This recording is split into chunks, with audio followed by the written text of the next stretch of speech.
हाँ जी, हाँ जी, सत श्री अकाल मेरे प्यारे दोस्तों। स्वागत है तुहाडा साडे प्लेटफॉर्म पंजाब क्लासेस जलालाबाद दे उपर।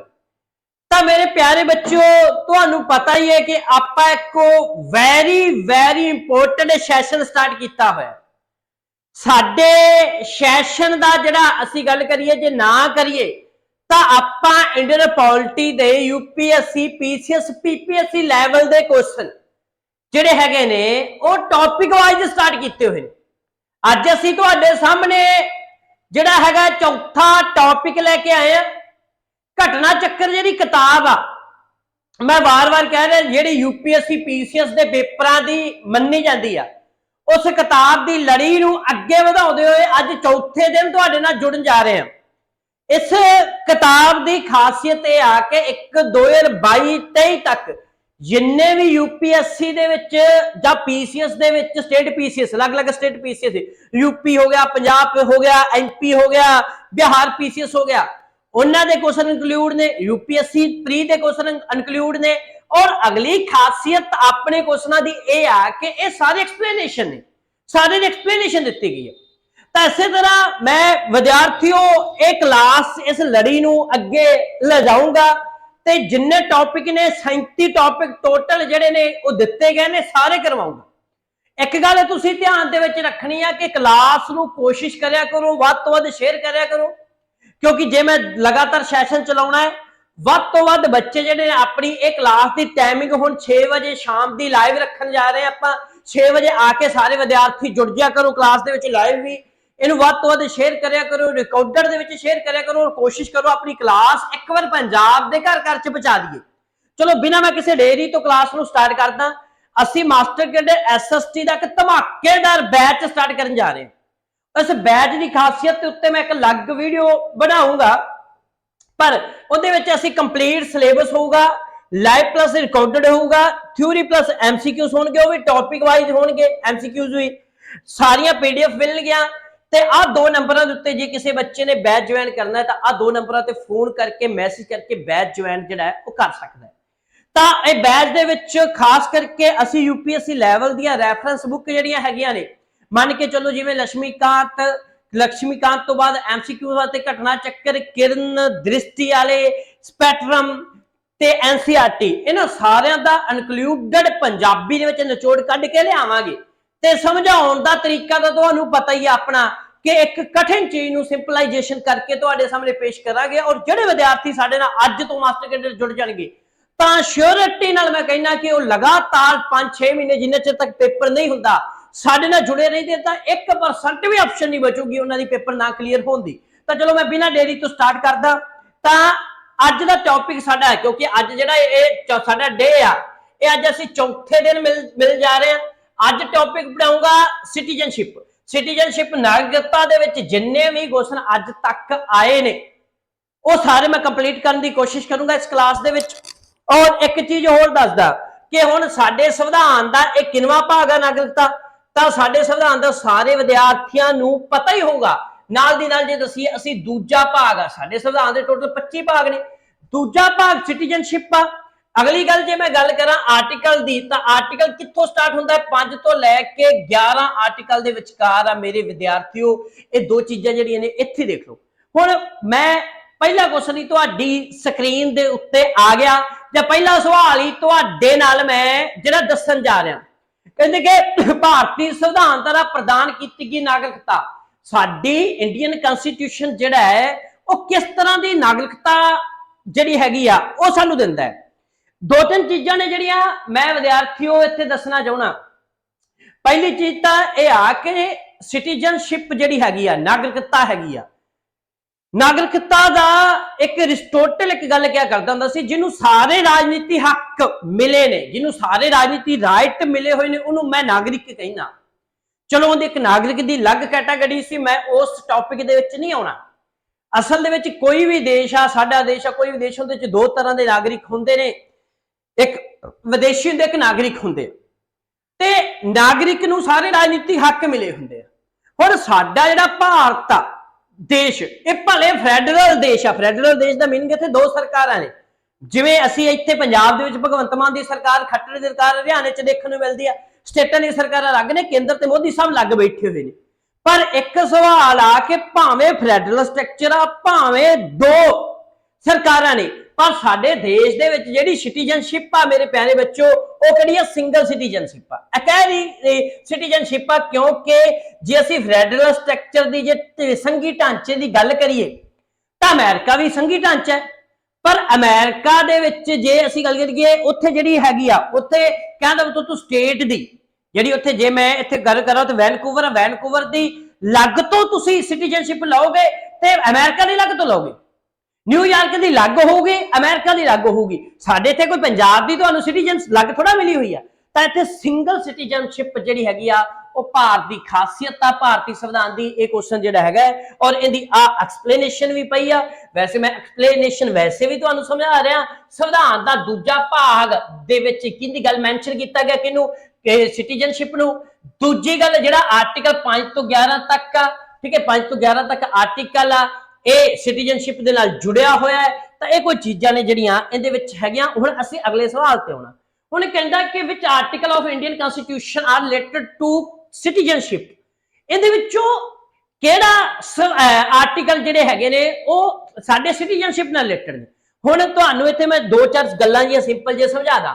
ਹੁਣ ਸਾਡਾ ਸੰਵਿਧਾਨ ਜਾਂ ਇੰਡੀਅਨ ਕਨਸਟੀਟਿਊਸ਼ਨ ਦੀ ਜਦੋਂ ਤੁਸੀਂ ਪੜ੍ਹਾਈ ਕਰਦੇ ਹੋ ਤਾਂ ਵੈਸੇ ਮੈਂ ਇੰਡੀਅਨ ਕਨਸਟੀਟਿਊਸ਼ਨ ਨੂੰ ਬੜੇ ਘੈਂਟ ਤਰੀਕੇ ਨਾਲ ਪੜ੍ਹਾ ਵੀ ਦਿਆਂ। ਜਦੋਂ ਤੁਸੀਂ ਇੰਡੀਅਨ ਕਨਸਟੀਟਿਊਸ਼ਨ ਦੀ ਪੜ੍ਹਾਈ ਕਰਦੇ ਹੋ ਜਾਂ ਭਾਰਤੀ ਸੰਵਿਧਾਨ ਦੀ ਪੜ੍ਹਾਈ ਕਰਦੇ ਹੋ ਤਾਂ ਉਸ ਪੜ੍ਹਾਈ ਦੇ ਵਿੱਚ ਇੱਕ ਚੀਜ਼ ਤੁਸੀਂ ਬਹੁਤ ਖਬਰ ਬੜੀ ਜ਼ਬਰਦਸਤ ਦੇਖਦੇ ਹੋ। ਹੁਣ ਸਾਡੇ ਸੰਵਿਧਾਨ ਦੇ ਟੋਟਲ ਭਾਗ ਕਿੰਨੇ ਆ ਪਿਆਰੇ ਬੱਚਿਓ? 25। ਹੁਣ ਸਾਡੇ ਸੰਵਿਧਾਨ ਦੇ ਇਹਦਾ ਪਾਰਟ ਹੋ ਗਏ। ਕੋਈ ਪੁੱਛ ਲਵੇ ਆਰਟੀਕਲ ਕਿੰਨੇ ਆ? ਵੈਸੇ ਤਾਂ 395 ਮੂਲ ਸੰਵਿਧਾਨ ਚ ਸੀ, 467 ਦੇ ਨੀਅਰ ਅਬਾਊਟ ਅੱਜ ਹੋ ਚੁੱਕੇ ਆ।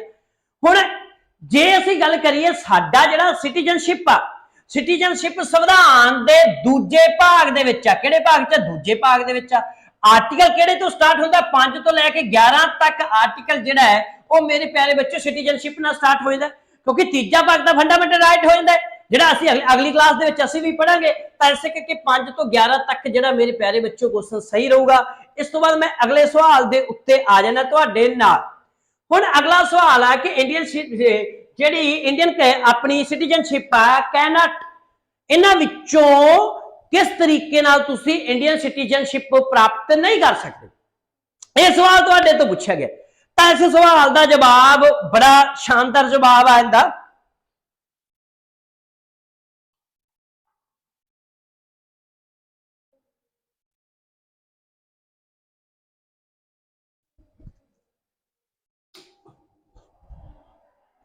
ਤਾਂ ਉਹਨਾਂ ਨੇ ਤੀਜਾ ਸਵਾਲ ਤੁਹਾਡੀ ਸਕਰੀਨ 'ਚ। ਹੁਣ ਇਸ ਸਵਾਲ ਨੂੰ ਤੁਸੀਂ ਦੇਖੋ। ਹੁਣ ਤੀਜਾ ਸਵਾਲ ਮੇਰੇ ਪਿਆਰੇ ਬੱਚਿਓ ਕੀ ਕਹਿੰਦਾ ਕਿ ਭਾਰਤੀ ਨਾਗਰਿਕਤਾ ਇਸ ਦੁਆਰਾ ਪ੍ਰਾਪਤ ਨਹੀਂ ਕੀਤੀ ਜਾ ਸਕਦੀ। ਹੁਣ ਭਾਰਤੀ ਨਾਗਰਿਕਤਾ ਦੇ ਵਿੱਚੋਂ ਕਿਸ ਤਰੀਕੇ ਨਾਲ ਪ੍ਰਾਪਤ ਨਹੀਂ ਕੀਤੀ ਜਾ ਸਕਦੀ? ਉਹ ਕਹਿੰਦੇ ਕਿ ਬਰਥ ਨੈਚੁਰਲਾਈਜੇਸ਼ਨ, ਜਦੋਂ ਤੁਸੀਂ ਕੋਈ ਏਰੀਆ ਪਾਰਟ ਜਾਂ ਲੈਂਡ ਵਿੱਚ ਰਿਕਵਰ ਕਰ ਲੈਂਦੇ, depositing money in the India bank. ਹੁਣ ਇਹਨੂੰ ਮੈਂ 2 ਮਿੰਟ ਆਨਸਰ ਦਿੰਦਾ, ਤੁਸੀਂ 1 ਮਿੰਟ 'ਚ ਦੱਸ ਦੋਗੇ, ਪਰ ਮੈਂ ਥੋੜਾ ਜਿਹਾ ਸਮਝਾਊਂਗਾ। ਜਦੋਂ ਇੱਕ ਚੀਜ਼ ਆ ਸਾਡੇ ਸੰਵਿਧਾਨ ਦੇ ਵਿੱਚ ਇੱਕ ਚੀਜ਼ ਕਹੀ ਗਈ ਕਿ ਸਾਡੀ ਜਿਹੜੀ ਸਿਟੀਜ਼ਨਸ਼ਿਪ ਆ, ਮੰਨ ਕੇ ਚਲੋ ਆ ਸਿਟੀਜ਼ਨਸ਼ਿਪ ਉੱਤੇ ਕਿਸੇ ਵੀ ਤਰ੍ਹਾਂ ਦਾ ਜਿਹੜਾ ਲਾਅ ਆ, ਕਾਨੂੰਨ ਆ, ਉਹ ਕੌਣ ਬਣਾਊਗਾ? ਉਹ ਬਣਾਊਗੀ ਸੰਸਦ, ਪਾਰਲੀਮੈਂਟ ਬਣਾਊਗੀ। ਸੰਸਦ ਨੇ ਕਾਨੂੰਨ ਬਣਾਇਆ ਜਿਹਨੂੰ ਅਸੀਂ 1955 ਸਿਟੀਜ਼ਨਸ਼ਿਪ ਐਕਟ ਕਹਿੰਦੇ। ਇਹਨੂੰ ਅਸੀਂ ਕੀ ਕਹਿੰਦੇ? 1955 ਸਿਟੀਜ਼ਨਸ਼ਿਪ ਐਕਟ ਕਹਿੰਦੇ। ਇਹਦੇ ਵਿੱਚ ਸਾਡਾ, ਮੈਂ ਅੱਗੇ ਵੀ ਐਕਸਪਲੇਨੇਸ਼ਨ ਆ ਉਹਦੇ ਵਿੱਚ, ਕਿ ਜਿਹਨੂੰ ਅਸੀਂ according to Indian Citizenship Act 1955 ਇਹਦੇ ਅਕੋਰਡਿੰਗ, ਵੈਸੇ ਤਾਂ ਸਮੇਂ ਦੇ ਵਿੱਚ ਇਹਦੇ ਵਿੱਚ ਅਮੈਂਡਮੈਂਟ ਹੁੰਦੀ ਰਹੀ, ਉਹ ਵੀ ਅੱਗੇ ਜਾ ਕੇ ਤੁਹਾਨੂੰ ਦੱਸੂਗਾ। ਪਰ ਇੱਕ ਚੀਜ਼ ਇਹਦੇ ਵਿੱਚ ਤੁਸੀਂ ਕਲੈਰਿਟੀ ਦੇ ਵਿੱਚ ਲਿਖਣਾ ਹੈ ਕਿ ਇਹਦੇ ਵਿੱਚ ਕਿਹਾ ਗਿਆ ਕਿ ਅਸੀਂ 5 ਤਰੀਕੇ ਨਾਲ ਭਾਰਤੀ ਸੰਵਿਧਾਨ ਦੇ ਵਿੱਚ ਜਾਂ ਭਾਰਤ ਦੀ ਸਿਟੀਜ਼ਨਸ਼ਿਪ ਨੂੰ ਪ੍ਰਾਪਤ ਕਰ ਸਕਦੇ ਹਾਂ। ਉਹ 5 ਤਰੀਕੇ ਕਿਹੜੇ ਕਿਹੜੇ ਨੇ? ਸਭ ਤੋਂ ਪਹਿਲਾ ਤਰੀਕਾ ਜਿਹੜਾ ਮੇਰੇ ਪਿਆਰੇ ਬੱਚਿਓ ਉਹ ਕਿਹੜਾ? ਉਹ ਬਰਥ, ਬਾਈ ਬਰਥ ਰਾਈ ਕਰ ਸਕਦੇ ਹੋ। ਡੀਸੈਂਟ, ਬਾਈ ਡੀਸੈਂਟ ਦੇ ਤਰੀਕੇ ਨਾਲ ਕਰ ਸਕਦੇ ਹੋ। ਰਜਿਸਟ੍ਰੇਸ਼ਨ ਦੇ ਤਰੀਕੇ ਨਾਲ ਤੁਸੀਂ ਕਰ ਸਕਦੇ ਹੋ। ਰਜਿਸਟ੍ਰੇਸ਼ਨ ਤੋਂ ਬਾਅਦ ਨੈਚੁਰਲਾਈਜੇਸ਼ਨ ਦੇ ਤਰੀਕੇ ਦੇ ਨਾਲ ਤੁਸੀਂ ਕਰ ਸਕਦੇ ਹੋ। ਪੰਜਵੀਂ ਇਨਕਾਰਪੋਰੇਸ਼ਨ ਦੇ ਤਰੀਕੇ ਨਾਲ ਤੁਸੀਂ ਕਰ ਸਕਦੇ ਹੋ। ਮੀਨਿੰਗ ਕਿ ਜੇ ਮੈਂ ਪੰਜਾਬੀ ਦੇ ਵਿੱਚ ਦੱਸਾਂ, ਤੁਸੀਂ ਜਨਮ ਦੇ ਆਧਾਰ ਤੇ ਕਰ ਸਕਦੇ ਹੋ, ਵੰਸ਼ ਦੇ ਆਧਾਰ ਤੇ ਕਰ ਸਕਦੇ ਹੋ, ਰਜਿਸਟ੍ਰੇਸ਼ਨ ਦੇ ਹਿਸਾਬ ਤੇ ਕਰ ਰਹੇ ਹੋ, ਨੈਚੁਰਲਾਈਜੇਸ਼ਨ ਦੇ ਆਧਾਰ ਤੇ ਕਰ ਸਕਦੇ ਹੋ, ਤੇ ਕਿਸੇ ਖੇਤਰ ਦੀ ਸਮੂਲੀਅਤ ਕਰਕੇ ਅਸੀਂ ਜਿਹੜਾ ਹੈ ਉਹ ਅਸੀਂ ਭਾਰਤੀ ਨਾਗਰਿਕਤਾ ਜਿਹੜੀ ਹੈਗੀ ਆ ਉਹ ਪ੍ਰਾਪਤ ਕਰ ਸਕਦੇ। 5 ਤਰੀਕੇ। ਹੁਣ ਇਹ 5 ਤਰੀਕਿਆਂ ਦੇ ਵਿੱਚੋਂ ਹੁਣ ਮਾਸਟਰ ਕੈਡਰ ਦੇ ਵਿੱਚ ਅੱਗੋਂ ਇਹ ਵੀ ਪੁੱਛ ਲਿਆ ਸੀ ਕਿ ਨੈਚੁਰਲਾਈਜੇਸ਼ਨ ਦੇ ਵਿੱਚ ਕਿਵੇਂ ਕਰ ਸਕਦੇ। ਮੈਂ ਅਗਲੇ ਕੁਐਸਚਨ ਤੇ ਆਉਂਗਾ ਤੁਹਾਨੂੰ ਸਮਝਾਉਣਾ। ਹੁਣ ਇੱਥੇ ਇੱਕ ਚੀਜ਼ ਤੁਸੀਂ ਸਮਝ ਲਈ। ਹੁਣ ਇਹ ਚੀਜ਼ ਨੂੰ ਸਮਝਣ ਵਾਸਤੇ ਵੇਖੋ ਤੁਸੀਂ, ਆਪਾਂ ਹੁਣੇ ਪੜ੍ਹ ਕੇ ਆਏ ਬਾਈ ਬਰਥ ਵੀ ਅਸੀਂ ਸਿਟੀਜ਼ਨਸ਼ਿਪ ਪ੍ਰਾਪਤ ਕਰ ਸਕਦੇ, ਕਿਉਂਕਿ ਉਹਨੇ ਕੈਨ ਨਾਟ ਲਿਖਿਆ ਨਹੀਂ ਲਿਖਿਆ। ਅਸੀਂ ਨੈਚੁਰਲਾਈਜੇਸ਼ਨ ਵਾਲੀ ਕਰਦੇ ਆ, ਪਾਰਲੈਂਡ ਵੀ ਕਰ ਸਕਦੇ, ਪਰ ਡਿਪੋਜ਼ਿਟਿੰਗ ਮਨੀ ਆਫ ਇੰਡੀਅਨ ਇਸ ਤਰੀਕੇ ਦੀ ਕੋਈ ਗੱਲ ਨਹੀਂ ਕੀਤੀ। ਇਹ ਕਿਹੜੀ ਡੀ ਕਲਾਸ ਜਿਹੜਾ ਕੁਐਸਚਨ ਆ ਇਹ ਸਹੀ ਜਾਊਗਾ। ਇਹ ਮੇਰੇ ਪਿਆਰੇ ਬੱਚੇ ਤੁਸੀਂ ਸਮਝ ਗਏ ਹੋਗੇ। ਹੁਣ ਮੈਂ ਅਗਲੇ ਸਵਾਲ ਦੇ ਉੱਤੇ ਆਉਣਾ। ਹੁਣ ਇਸ ਸਵਾਲ ਤੋਂ ਪਹਿਲਾਂ ਮੈਂ ਇਸ ਸਵਾਲ ਦੇ ਉੱਤੇ ਆਉਣਾ। ਹੁਣ ਆਹ ਸਵਾਲ ਵੇਖੋ। ਹੁਣ ਆਹ ਸਵਾਲ ਤੁਹਾਡੇ ਮਾਸਟਰ ਕੈਡਰ ਦੇ ਵਿੱਚ ਇਸ ਵਾਰ ਆਇਆ ਜਿਹਨੂੰ ਤੁਸੀਂ ਬੜਾ ਔਖਾ ਜਿਹਾ ਪੇਪਰ ਮੰਨਦੇ ਸੀ। ਹੁਣ ਇਹਦੇ ਵਿੱਚ ਕੀ ਚੀਜ਼ ਆਈ? ਸਭ ਤੋਂ ਪਹਿਲੀ ਗੱਲ ਮੇਰੇ ਪਿਆਰੇ ਬੱਚਿਓ, which one of the following in one of the qualification of person to acquire citizenship by naturalization? ਉਹ ਕਹਿੰਦੇ ਕਿ ਤੁਸੀਂ ਨੈਚੁਰਲਾਈਜੇਸ਼ਨ ਦੇ ਆਧਾਰ ਤੇ ਸਿਟੀਜ਼ਨਸ਼ਿਪ ਕਿਵੇਂ ਪ੍ਰਾਪਤ ਕਰ ਸਕਦੇ ਹੋ। ਹੁਣ ਵੇਖੋ ਆਹ ਹੁੰਦਾ ਐਕਸਟੈਂਸ਼ਨ ਰੂਟ। ਜਦੋਂ ਤੁਸੀਂ ਪਹਿਲਾ ਮਾਸਟਰ ਕੈਡਰ ਦੇਣ ਜਾਂਦੇ ਸੀ 2016 ਤੋਂ ਬਾਅਦ, ਉਸ ਸਮੇਂ ਤੁਹਾਨੂੰ ਕੱਲੀਆਂ ਆ 5 ਚੀਜ਼ਾਂ ਯਾਦ ਕਰਕੇ ਜਾਣੀਆਂ ਪੈਂਦੀਆਂ ਸੀ। ਹੁਣ ਅੱਗੋਂ ਇਹਨਾਂ ਨੇ ਇਹਨੂੰ ਵੀ ਐਕਸਟੈਂਡ ਕਰਤਾ, ਲੈਵਲ ਅਗਾਹ ਲੈ ਗਏ ਨਾ। ਹੁਣ ਇਹ ਵੀ ਪੁੱਛਣਗੇ ਬਰਥ ਨਾਲ ਕਿਹੜੇ ਕਿਹੜੇ ਪ੍ਰਾਵਧਾਨ ਨੇ, ਡੀਸੈਂਟ ਨਾਲ ਕਿਹੜੇ ਕਿਹੜੇ ਨੇ। ਉਹਨਾਂ ਨੈਚੁਰਲਾਈਜੇਸ਼ਨ ਦਾ ਪੁੱਛ ਲਿਆ। ਹੁਣ ਇਹਦੇ ਵਿੱਚ ਤੁਸੀਂ ਵੇਖੋ, ਆਪਾਂ ਜੇ ਤੁਹਾਨੂੰ ਇਹ ਕੁਝ ਵੀ ਨਹੀਂ ਪਤਾ, ਇੱਕ ਕਾਮਨ ਸੈਂਸ ਵੀ ਪੇਪਰ ਦੇ ਵਿੱਚ ਹੁੰਦੀ ਆ। ਵੈਸੇ ਤਾਂ ਮੈਂ ਇਹ ਸਾਰੀ ਚੀਜ਼ ਸਮਝਾ ਕੇ ਜਾਊਂਗਾ, ਪਰ ਮੈਂ ਕਾਮਨ ਸੈਂਸ ਵੀ ਤੁਹਾਨੂੰ ਦੱਸ ਦੇਣਾ। ਕਾਮਨ ਸੈਂਸ ਆ ਪਹਿਲੀ ਕਹਿੰਦੇ ਦਾ ਪਰਸਨ ਜਿਹੜਾ ਪਹਿਲੀ ਹੈਗੀ ਆ ਕਿ ਜੇਕਰ ਵਿਅਕਤੀ ਨੇ ਦੂਜੇ ਦੇਸ਼ ਦੀ ਨਾਗਰਿਕਤਾ ਤਿਆਗਤੀ, ਇਹਨੂੰ ਇੱਕ ਵਾਰ ਕੁਐਸਚਨ ਮਾਰਕ ਚ ਰੱਖ ਲਈ ਆਪਾਂ, ਠੀਕ ਹੈ ਜੀ। ਹੁਣ ਦੂਜੀ ਚੀਜ਼ ਕਹਿੰਦਾ ਕਿ ਇੱਕ ਪਰਸਨ ਜਿਹੜਾ ਹੈਗਾ ਹੈ, ਵੇਖੋ ਜੇਕਰ ਵਿਅਕਤੀ ਦਾ ਪਿਤਾ ਵਿਅਕਤੀ ਦੇ ਜਨਮ ਸਮੇਂ ਭਾਰਤ ਦਾ ਨਾਗਰਿਕ ਸੀ। ਹੁਣ ਵਿਅਕਤੀ ਦਾ ਪਿਤਾ ਭਾਰਤ ਦਾ ਨਾਗਰਿਕ ਆ ਤਾਂ ਉਹਨੂੰ ਪਿਓ ਦੇ ਆਧਾਰ ਤੇ ਜਦੋਂ ਆਪਾਂ ਨੂੰ ਸਿਟੀਜ਼ਨਸ਼ਿਪ ਮਿਲੂਗੀ ਤਾਂ ਇਹਨੂੰ ਕਿਹੜੀ ਸਿਟੀਜ਼ਨਸ਼ਿਪ ਅਸੀਂ ਕਵਾਂਗੇ? ਇਹਨੂੰ ਮੇਰੇ ਪਿਆਰੇ ਬੱਚਿਓ ਵੰਸ਼ ਹੈਰੀਡਿਟੀ ਕਵਾਂਗੇ ਕਿ ਨਹੀਂ ਕਵਾਂਗੇ? ਇਹਨੂੰ ਅਸੀਂ ਕੀ ਕਵਾਂਗੇ? ਵੰਸ਼ ਜਾਂ ਹੈਰੀਡਿਟੀ ਕਹਿ ਦਾਂਗੇ। ਪਿਓ ਤੋਂ ਕੋਈ ਚੀਜ਼ ਮਿਲਦੀ ਆ, ਮੰਨ ਲਓ ਮੇਰੇ ਕਲਰ ਦਾ ਰੰਗ, ਮੇਰੀ ਬੋਡੀ ਮੇਰੇ ਪਿਓ ਤੋਂ ਪ੍ਰਾਪਤ ਕਰਦਾ ਤਾਂ ਉਹ ਹੈਰੀਡਿਟੀ ਹੋ ਗਈ ਹੈ ਨਾ, ਵੰਸ਼ ਦੇ ਆਧਾਰ ਤੇ ਹੋ ਗਈ। ਵੰਸ਼ ਤਾਂ ਅਸੀਂ ਬਕਾਇਦਾ ਲਿਖਿਆ ਹੋਇਆ। ਜੇਕਰ ਵਿਅਕਤੀ ਦਾ ਭਾਰਤ ਵਿੱਚ ਜਦੋਂ ਭਾਰਤ ਵਿੱਚ ਵਿਅਕਤੀ ਪੈਦਾ ਹੋਇਆ, ਬਰਥ ਹੋ ਗਿਆ। ਹੁਣ ਵੰਸ਼ ਤੇ ਬਰਥ ਉਹ ਤਾਂ ਇੱਕ ਅਲੱਗ ਚੀਜ਼ ਹੋ ਗਈ ਨਾ, ਨੈਚੁਰਲਾਈਜੇਸ਼ਨ ਤੋਂ ਬਾਹਰ ਹੋ ਗਏ। ਤੀਜੀ ਚੀਜ਼, ਜੇਕਰ ਕੋਈ ਨਵਾਂ ਖੇਤਰ ਭਾਰਤ ਵਿੱਚ ਸ਼ਾਮਲ ਕਰਦੇ, ਜਦੋਂ ਅਸੀਂ ਕੋਈ ਨਵਾਂ ਖੇਤਰ ਭਾਰਤ ਵਿੱਚ ਸ਼ਾਮਲ ਕਰਦੇ ਇਨਕਾਰਪੋਰੇਸ਼ਨ, ਤਾਂ ਇਹਦੇ ਵਿੱਚ ਅਸੀਂ ਸਿੱਧਾ ਖੇਤਰ ਅਸੀਂ ਮੰਨਦੇ ਹਾਂ ਨਾ, ਜਦੋਂ ਅਸੀਂ ਖੇਤਰ ਦੀ ਕਿਸੇ ਨਵੇਂ ਖੇਤਰ ਨੂੰ ਸ਼ਾਮਲ ਕਰਨਾ, ਇਹ ਵੀ ਪ੍ਰਾਵਧਾਨ ਹੈ, 5ਵਾਂ ਪ੍ਰਾਵਧਾਨ ਸਾਡੇ ਸੰਵਿਧਾਨ ਦੇ ਵਿੱਚ ਸਿਟੀਜ਼ਨਸ਼ਿਪ ਦਾ। ਇਹ ਤਾਂ ਆਟੋਮੈਟਿਕਲੀ ਬਾਹਰ ਹੋ ਗਈ ਕਿਉਂਕਿ ਇਹ ਲੱਗ ਤੋਂ ਦਿੱਤੇ ਗਏ ਨੇ। ਹੁਣ ਇੱਕੋ ਇੱਕ ਰਹਿ ਗਿਆ, ਜੇਕਰ ਵਿਅਕਤੀ ਦੇ ਦੂਜੇ ਦੇਸ਼ ਦੀ ਨਾਗਰਿਕਤਾ ਪ੍ਰਾਪਤ ਕਰਨੀ। ਹੁਣ ਮੇਰੇ ਪਿਆਰੇ ਬੱਚਿਓ, ਜਦੋਂ ਤੁਸੀਂ ਲక్ష్ਮੀਕਾਂਤ ਪੜ੍ਹਦੇ ਹੋ, ਵੈਸੇ ਤਾਂ ਮੈਂ ਲక్ష్ਮੀਕਾਂਤ ਪੜ੍ਹਾ ਰਿਹਾ, ਆ ਮੇਰੇ ਸਾਹਮਣੇ ਲక్ష్ਮੀਕਾਂਤ ਪਈ ਆ ਵੇਖੋ ਲక్ష్ਮੀਕਾਂਤ।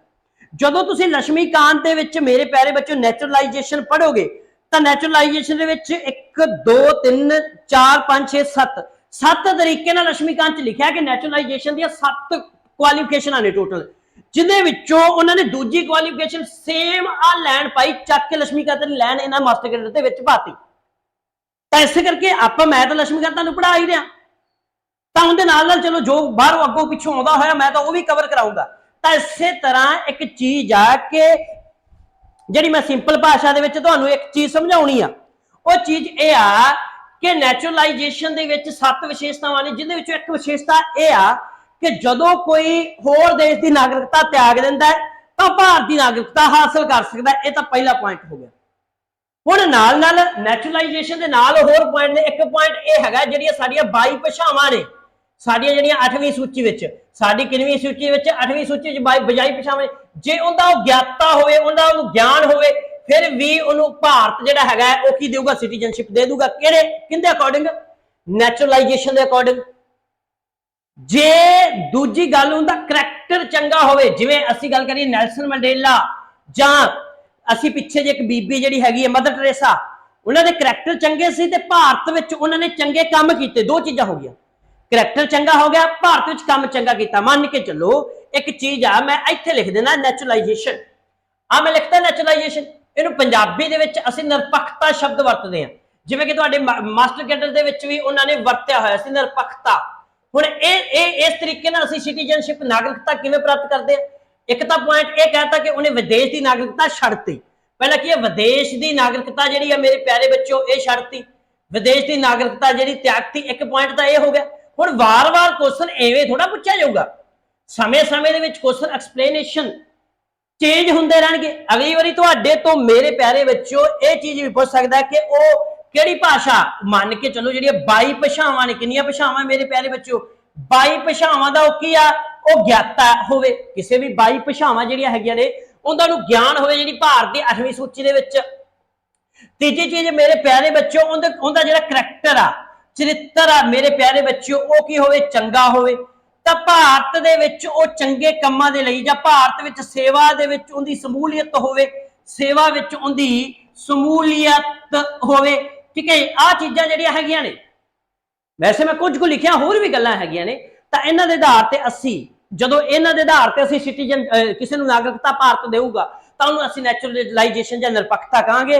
ਤਾਂ ਇਸ ਕਰਕੇ ਮੇਰੇ ਪਿਆਰੇ ਬੱਚਿਓ ਇਹ ਚੀਜ਼ਾਂ ਜਿਹੜੀਆਂ ਨੇ ਇਹਨੂੰ ਸਮਝਦੇ ਜਾਣਾ ਹੈ, ਕਿਸੇ ਵੀ ਤਰੀਕੇ ਕਿਸੇ ਵੀ ਹਿਸਾਬ ਦੇ ਨਾਲ ਕੁਐਸਚਨ ਜਿਹੜਾ ਅਸੀਂ ਗਲਤ ਨਹੀਂ ਜਾਣ ਦੇਣਾ। ਠੀਕ ਹੈ ਜੀ, ਤਾਂ ਇਸ ਤੋਂ ਬਾਅਦ ਮੈਂ ਅਗਲੇ ਸਵਾਲ ਤੇ ਆਉਣਾ। ਠੀਕ ਹੈ, ਹੁਣ ਅਗਲਾ ਸਵਾਲ ਤੁਹਾਡੇ ਸਾਹਮਣੇ, ਚਲੋ ਆਹ ਸਵਾਲ ਵੀ ਅਸੀਂ ਛੱਡ ਦਿੰਦੇ, ਆ ਵੀ ਕਰ ਦਿੰਦੇ। ਅਸੀਂ ਇਸ ਸਵਾਲ ਦੇ ਵਿੱਚ ਦੋ ਤਿੰਨ ਚੀਜ਼ਾਂ ਨੇ ਜਿਹੜੀਆਂ ਇਨਲੀਗਲ ਮਾਈਗ੍ਰੇਟ ਜਿਹੜਾ ਹੈਗਾ ਹੈ, ਜਾਂ ਅਸੀਂ ਗੱਲ ਕਰੀਏ ਅਵੈਧ ਜਿਹੜਾ ਗੈਰ ਕਾਨੂੰਨੀ ਪ੍ਰਵਾਸੀ ਸ਼ਬਦ ਅਸੀਂ ਕਿਸ ਅਮੈਂਡਮੈਂਟ ਦੇ ਵਿੱਚ ਜੋੜਿਆ ਗਿਆ। ਹੁਣ ਦੋ ਤਿੰਨ ਚੀਜ਼ਾਂ ਮੈਂ ਇਹਦੇ ਵਿੱਚ ਵੀ ਤੁਹਾਡੇ ਲਈ ਲੈ ਕੇ ਆਇਆ, ਜਾਂ ਦੋ ਤਿੰਨ ਚੀਜ਼ਾਂ ਜਿਹੜੀਆਂ ਅਸੀਂ ਇਹਦੇ ਵਿੱਚ ਵੀ ਅਸੀਂ ਦੇਖਾਂਗੇ। ਹੁਣ ਮੇਰੇ ਪਿਆਰੇ ਬੱਚਿਓ ਮੈਂ ਛੋਟੀਆਂ ਜਿਹੀਆਂ ਦੋ ਤਿੰਨ ਚੀਜ਼ਾਂ ਜਿਹੜੀਆਂ ਨੇ ਤੁਹਾਨੂੰ ਇਹਦੇ ਵਿੱਚ ਸਮਝਾਉਣੀਆਂ ਨੇ। ਸਭ ਤੋਂ ਪਹਿਲੀ ਗੱਲ ਤਾਂ ਅਸੀਂ ਐਕਟ 1935 ਲੈ ਕੇ ਆਏ, ਉਹ ਸੌਰੀ ਸਿਟੀਜ਼ਨਸ਼ਿਪ ਐਕਟ 1955 ਆਇਆ। और सिटीजन एक्ट 1955 ਵਿੱਚ ਅਲੱਗ-ਅਲੱਗ ਸਮੇਂ ਦੇ ਵਿੱਚ ਸੋਧ ਹੁੰਦੀ ਰਹੀ, ਇਹਦੇ ਵਿੱਚ ਅਲੱਗ-ਅਲੱਗ ਸਮੇਂ ਦੇ ਵਿੱਚ ਸੋਧ ਹੁੰਦੀ ਰਹੀ। ਜਿਵੇਂ ਕਿ ਅਸੀਂ ਮੰਨਦੇ ਆ 1992 ਦੇ ਵਿੱਚ ਵੀ ਸੋਧ ਹੋਈ ਕੁਝ, ਉਸ ਤੋਂ ਬਾਅਦ 2003 ਦੇ ਵਿੱਚ ਵੀ ਸੋਧ ਹੋਈ, 2003 ਤੋਂ ਬਾਅਦ 2005 ਦੇ ਵਿੱਚ ਵੀ ਸੋਧ ਹੋਈ, 2015 ਦੇ ਵਿੱਚ ਵੀ ਸੋਧ ਹੋਈ, 2019 ਦੇ ਵਿੱਚ ਵੀ ਸੋਧ ਹੋਈ। ਇਹ ਕੁਝ ਸਮੇਂ ਦੇ ਵਿੱਚ ਇਹਦੇ ਵਿੱਚ ਸੋਧਾਂ ਹੁੰਦੀਆਂ ਰਹੀਆਂ। ਜਿਵੇਂ ਅਸੀਂ ਇੱਕ ਚੀਜ਼ ਮੰਨਦੇ 2003 ਦੇ ਵਿੱਚ, ਵੈਸੇ ਤਾਂ ਇਹ ਚੀਜ਼ 3 ਦਸੰਬਰ 2004 ਦੇ ਵਿੱਚ ਲਾਗੂ ਹੋਈ ਸੀ। ਅਸੀਂ ਸੋਧ ਕਰਕੇ ਜਿਹੜਾ ਅਸੀਂ ਵੰਸ਼ ਦੇ ਆਧਾਰ ਤੇ ਸੀ ਉਹ ਪਹਿਲਾਂ ਪਿਓ ਦੇ ਸਿਰ ਤੇ ਸੀ, ਹੁਣ ਮਾਂ ਵੀ ਜੋੜਤੀ, ਕਿਉਂਕਿ ਭਾਰਤੀ ਸੰਵਿਧਾਨ ਜਿਹੜਾ ਹੈਗਾ ਉਹ ਆਪਣੇ ਆਪ ਨੂੰ ਪੈਟਰੀਆਰਕਲ ਥੋੜਾ ਬਣਾਉਂਦਾ ਹੈ, ਪਿੱਤਰ ਸੱਤਾ ਥੋੜਾ ਬਣਾਉਂਦਾ ਹੈ। ਤਾਂ ਇਸੇ ਤਰ੍ਹਾਂ ਇਹ ਸੋਧਾਂ ਦੇ ਵਿੱਚੋਂ ਕੁਐਸਚਨ ਵੀ ਜਿਹੜਾ ਤੁਹਾਡੇ ਮਾਸਟਰ ਕੈਡਰ ਦੇ ਵਿੱਚ ਆਇਆ ਹੈ। ਤਾਂ ਇਸੇ ਤਰ੍ਹਾਂ ਹੀ ਐਕਟ 2003 ਦੇ ਵਿੱਚ ਇਹਨਾਂ ਨੇ ਨਾਲ ਜਿਹੜਾ ਗੈਰ ਪ੍ਰਵਾਸੀ ਜੋੜਤਾ ਸੀ, ਜਿਹੜਾ ਮਾਂ ਪਿਓ ਆ, ਜੇ ਪਿਤਾ ਦੇ ਆਧਾਰ ਤੇ ਅਸੀਂ ਨਾਗਰਿਕਤਾ ਦੇ ਰਹੇ ਹਾਂ, ਉਹ ਜਿਹੜਾ ਮਾਂ ਪਿਓ ਦਾ ਜੋੜਾ ਹੈ ਉਹ ਗੈਰ ਪ੍ਰਵਾਸੀ ਨਹੀਂ ਹੋਣਾ ਚਾਹੀਦਾ। ਇਹ ਸ਼ਬਦ ਜਿਹੜਾ ਸੀ ਇਨਕਲੂਡ ਕੀਤਾ ਗਿਆ ਸੀ। ਤਾਂ ਮੇਰੇ ਪਿਆਰੇ ਬੱਚਿਓ ਇਹ 2003 ਐਕਟ ਦੇ ਵਿੱਚ ਜਿਹੜਾ ਸੀ ਇਹ ਜੋੜਿਆ ਗਿਆ ਸੀ। ਬੀ ਆਪਸ਼ਨ ਜਿਹੜੀ ਹੈ ਤੁਹਾਡੀ ਸਹੀ ਹੈ। ਤਾਂ ਉਸ ਤੋਂ ਬਾਅਦ ਮੈਂ ਅਗਲੇ ਸਵਾਲ ਦੇ ਉੱਤੇ ਆਉਣਾ। ਆ ਸਵਾਲ, ਹੁਣ ਅਗਲਾ ਸਵਾਲ ਜਿਹੜਾ ਵੈਰੀ ਇੰਪੋਰਟੈਂਟ ਸਵਾਲ, ਠੀਕ ਹੈ ਜੀ, ਬੜਾ ਜ਼ਿਆਦਾ ਮੈਂ ਇੰਪੋਰਟੈਂਟ ਸਵਾਲ ਇਹਨੂੰ ਮੰਨਦਾ। ਮੈਂ ਇਹਦੇ ਤੇ ਇੱਕ ਅੱਧਾ ਮਿੰਟ ਲਾ ਕੇ ਚੀਜ਼ ਤੁਹਾਨੂੰ ਸਮਝਾਉਂਗਾ। ਠੀਕ ਹੈ, ਮੈਂ ਆਣਾ ਕਿ ਕਿਸੇ ਵੀ ਤਰ੍ਹਾਂ ਦਾ ਜਿਹੜਾ ਤੁਹਾਡਾ ਹੈ ਕੁਐਸਚਨ ਖਰਾਬ ਨਾ ਹੋਵੇ। ਹੁਣ ਇਹਦੇ ਵਿੱਚ ਇੱਕ ਕੁਐਸਚਨ ਬਣਦਾ ਹੈ, ਇਹਨੂੰ ਮੈਂ ਇੱਥੇ ਲਿਖ ਵੀ ਦਿੰਦਾ, ਇਹਨੂੰ OCI ਵੀ ਅਸੀਂ ਕਹਿ ਦਿੰਦੇ ਹਾਂ। ਠੀਕ ਹੈ, ਵੈਸੇ ਤਾਂ ਤਿੰਨ ਚੀਜ਼ਾਂ ਹੁੰਦੀਆਂ ਨੇ। ਠੀਕ ਹੈ, ਇੱਕ ਤਾਂ ਹੁੰਦਾ NRI, ਇੱਕ ਹੁੰਦਾ PIO ਤੇ ਇੱਕ ਮੇਰੇ ਪਿਆਰੇ ਬੱਚੇ ਹੋ ਗਿਆ OCI। ਤਿੰਨ ਚੀਜ਼ਾਂ ਹੁੰਦੀਆਂ। ਹੁਣ OCI ਜਿਹੜਾ ਹੈਗਾ ਸੀ ਇਹਨੂੰ ਅਸੀਂ ਲੈ ਕੇ ਆਏ ਸੀ ਸਿਟੀਜ਼ਨਸ਼ਿਪ ਅਮੈਂਡਮੈਂਟ ਐਕਟ 2015 ਦੇ ਵਿੱਚ। ਪਹਿਲਾ ਕੁਐਸਚਨ ਤਾਂ ਮੇਰੇ ਪਿਆਰੇ ਬੱਚਿਓ ਆਈਓ ਬਣ ਜਾਂਦਾ ਹੈ। ਪਹਿਲਾ ਕੁਐਸਚਨ ਤਾਂ ਇਹੋ ਬਣ ਜਾਂਦਾ ਹੈ ਕਿ ਜਿਹੜਾ OCI ਪਹਿਲੀ ਤਾਂ Overseas citizenship of India card ਜਿਹੜਾ ਹੈਗਾ ਕਾਰਡ ਹੋਲਡਰ, ਇਹਦਾ ਨਾਮ ਆ ਪੂਰਾ, ਇਹ ਗੱਲ ਧਿਆਨ ਦੇ ਵਿੱਚ ਰੱਖਣੀ ਕਿ ਆ Overseas citizen of India card holder, ਇਹ ਇਹਦਾ ਨਾਮ ਪਹਿਲਾਂ ਤਾਂ ਇਹਦਾ ਫੁੱਲ ਫਾਰਮ ਧਿਆਨ ਦੇ ਵਿੱਚ ਰੱਖਣੀ।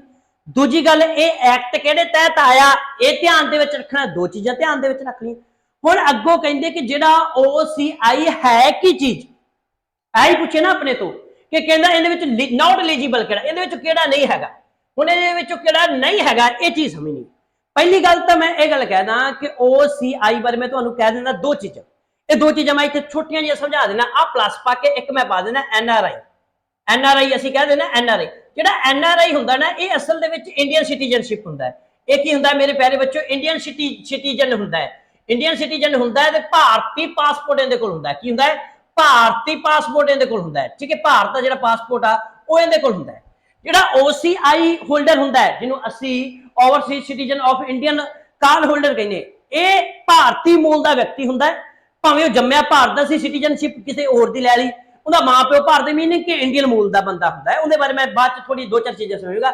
ਇਹ ਭਾਰਤੀ ਨਾਗਰਿਕ ਨਹੀਂ ਹੁੰਦਾ, ਇਹਦੇ ਕੋਲ ਨਾਗਰਿਕਤਾ ਕਿਹੜੀ ਹੁੰਦੀ ਹੈ, ਵਿਦੇਸ਼ ਦੀ ਹੁੰਦੀ ਹੈ। ਤਾਂ ਇਹਨੂੰ ਵੈਸੇ ਇਹ ਮੂਲ ਭਾਰਤ ਦਾ ਹੁੰਦਾ, ਇਹਨੂੰ ਕੁਝ ਰਾਈਟ ਦਿੱਤੇ ਗਏ ਸੀ ਅਸੀਂ 2015 ਦੇ ਵਿੱਚ। ਤਾਂ ਉਹ ਕੀ ਰਾਈਟ ਸੀ ਉਹਦੇ ਬਾਰੇ ਪਹਿਲੀ ਗੱਲ ਤਾਂ ਇੱਕ ਨਾਬਾਲਗ ਬੱਚਾ ਜਿਸ ਦੇ ਮਾਤਾ ਪਿਤਾ ਭਾਰਤੀ ਨਾਗਰਿਕ ਹੋਣਾ, ਬਿਲਕੁਲ ਇੱਕ ਨਾਬਾਲਗ ਬੱਚਾ ਹੈ ਮੀਨਿੰਗ ਜਿਹਦੇ ਮਾਤਾ ਪਿਤਾ ਭਾਰਤ ਦੇ ਨੇ, ਉਹ ਨਾਬਾਲਗ ਬੱਚਾ ਹੈ ਤਾਂ ਉਹ ਮੂਲ ਤੌਰ ਤੇ ਭਾਰਤੀ ਹੋਇਆ ਕਿ ਨਾ ਹੋਇਆ, ਪਹਿਲੀ ਪੁਆਇੰਟ ਇਹ ਹੋ ਗਈ। ਦੂਜਾ ਪੁਆਇੰਟ, ਭਾਰਤੀ ਨਾਗਰਿਕ ਦਾ ਵਿਦੇਸ਼ੀ ਮੂਲ ਦਾ ਜੀਵਨ ਸਾਥੀ। ਭਾਰਤੀ ਮੂਲ ਜੇ ਇੱਕ ਚੀਜ਼ ਵਿਆਹ ਬਿਲਕੁਲ ਮੈਟਰ ਰੱਖਦਾ ਹੈ। ਮੰਨ ਕੇ ਚੱਲੋ ਕੋਈ ਭਾਰਤ ਦੀ ਮਹਿਲਾ ਹੈ, ਉਹਦਾ ਕਿਸੇ ਵਿਦੇਸ਼ੀ ਨਾਲ ਵਿਆਹ ਹੋ ਜਾਂਦਾ ਹੈ, ਜਾਂ ਕੋਈ ਭਾਰਤ ਦਾ ਮਰਦ ਉਹਦੀ ਕਿਸੇ ਵਿਦੇਸ਼ੀ ਮਹਿਲਾ ਨਾਲ ਵਿਆਹ ਹੋ ਜਾਂਦਾ ਹੈ, ਤਾਂ ਉਹ ਭਾਰਤ ਵਿੱਚ OCI ਕਾਰਡ ਜਿਹੜਾ ਹੈ ਉਹ ਪ੍ਰਾਪਤ ਕਰ ਸਕਦਾ ਹੈ। ਇਹ ਬਿਲਕੁਲ ਬਕਾਇਦਾ ਚੀਜ਼ ਲਿਖੀ ਗਈ ਹੈ। ਦੂਜੀ ਗੱਲ, ਇੱਕ ਵਿਅਕਤੀ ਦਾ ਇੱਕ ਪੋਤਾ ਜੋ ਕਿ ਭਾਰਤ ਹੈ ਕੋਈ ਹੋਰ ਦੇਸ਼ ਪਰ ਇਸ ਦਾ ਦਾਦਾ ਦਾਦੀ ਸੰਵਿਧਾਨ ਦੇ ਸ਼ੁਰੂ ਹੋਣ ਸਮੇਂ ਭਾਰਤ ਦੇ ਨਾਗਰਿਕ ਸਨ, ਉਹ ਜਿਹੜਾ ਹੈਗਾ ਉਹ OCI ਹੋ ਸਕਦਾ ਹੈ। ਹੁਣ ਇੱਕ ਚੀਜ਼ ਧਿਆਨ ਦੇ ਵਿੱਚ ਰੱਖਣੀ, OIC ਦੇ ਵਿੱਚ ਇੱਕ ਗੱਲ ਬਕਾਇਦਾ ਲਿਖੀ ਗਈ ਆ ਐਕਟ 2015 ਦੇ ਵਿੱਚ। ਉਹ ਗੱਲ ਬਕਾਇਦਾ ਕੀ ਲਿਖੀ ਗਈ ਹੈ ਕਿ ਕੋਈ ਵੀ ਬੰਦਾ ਪਾਕਿਸਤਾਨ ਪਲੱਸ ਬੰਗਲਾਦੇਸ਼ ਪਾਕਿਸਤਾਨ ਤੇ ਬੰਗਲਾਦੇਸ਼ ਦਾ ਕੋਈ ਵੀ ਵਿਅਕਤੀ ਹੈਗਾ, ਉੱਥੋਂ ਦੀ ਕਿਸੇ ਬੰਦੇ ਕੋਲ ਕੋਈ ਸਿਟੀਜ਼ਨਸ਼ਿਪ ਹੈ, ਉਹ ਭਾਵੇਂ ਉਹਦਾ ਵਿਆਹ ਭਾਰਤ ਵਿੱਚ ਹੋਇਆ ਹੋਵੇ, ਉਹਦਾ ਮਾਂ ਪਿਓ ਭਾਰਤ ਵਿੱਚ ਹੋਵੇ, ਭਾਵੇਂ ਭਾਰਤੀ ਮੂਲ ਦਾ ਬੰਦਾ ਹੋਵੇ, ਉਹਨੂੰ ਅਸੀਂ OC ਕਾਰਡ ਨਹੀਂ ਦੇਵਾਂਗੇ। ਇਹ ਬਕਾਇਦਾ ਲਿਖਿਆ ਹੈ। ਤਾਂ ਫਿਰ ਇਹ ਨਾਟ ਐਲੀਜੀਬਲ ਹੋ ਗਿਆ। ਉਹ ਕਹਿੰਦੇ ਜੀ ਭਾਰਤ ਦੀ ਵੰਡ ਤੋਂ ਬਾਅਦ ਪਾਕਿਸਤਾਨ ਚਲੇ ਗਏ ਸਨ, ਉਹਨਾਂ ਨੂੰ ਪਾਕਿਸਤਾਨ ਵਾਲੇ ਬੰਦੇ ਨੂੰ ਤਾਂ ਅਸੀਂ ਦੇਣਾ ਹੀ ਨਹੀਂ, ਪਾਕਿਸਤਾਨ ਬੰਗਲਾਦੇਸ਼ ਵਾਲੇ ਬੰਦੇ ਨੂੰ ਤਾਂ ਦੇਣਾ ਹੀ ਨਹੀਂਗਾ। ਇਹ ਗੱਲ ਕਲੀਅਰ ਹੋ ਗਈ। ਫਿਰ ਅਗਲਾ ਸਵਾਲ, OCI ਕਾਰਡ ਅਸੀਂ ਦੇਣਾ ਕਿਹਨੂੰ ਆ, ਇਹ ਵੀ ਸਵਾਲ ਨਿਕਲ ਕੇ ਆਉਂਦਾ ਨਾ। ਤਾਂ ਫਿਰ ਅਸੀਂ OCI ਕਾਰਡ ਅਸੀਂ ਜਿਹੜਾ ਹੈਗਾ ਹੈ ਉਹ ਅਸੀਂ ਕਿਹਨੂੰ ਦੇਣਾ ਹੈ, ਤਾਂ ਉਹਦੇ ਵਿੱਚ 4-5 ਚੀਜ਼ਾਂ ਧਿਆਨ ਦੇ ਵਿੱਚ ਰੱਖਣੀਆਂ। ਪਹਿਲੀ ਗੱਲ, ਉਹ ਭਾਰਤੀ ਮੂਲ ਦਾ ਵਿਅਕਤੀ ਹੋਵੇ, ਇਹ ਪਹਿਲਾ ਪੁਆਇੰਟ।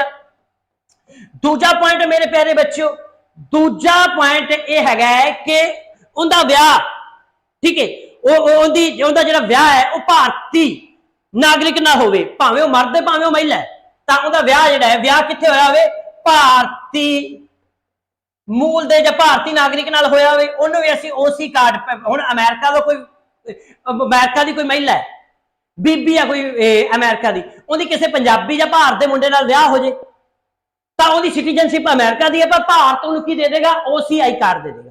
ਹੁਣ OCI ਕਾਰਡ ਦੀ ਵਿਸ਼ੇਸ਼ਤਾਵਾਂ ਕੀ ਨੇ, ਤਾਂ ਉਹ ਮੈਂ ਲక్ష్ਮੀਕਾਂਤ ਦੇ ਚੈਪਟਰ ਦੇ ਵਿੱਚ ਪੜਾਇਆ ਹੋਇਆ।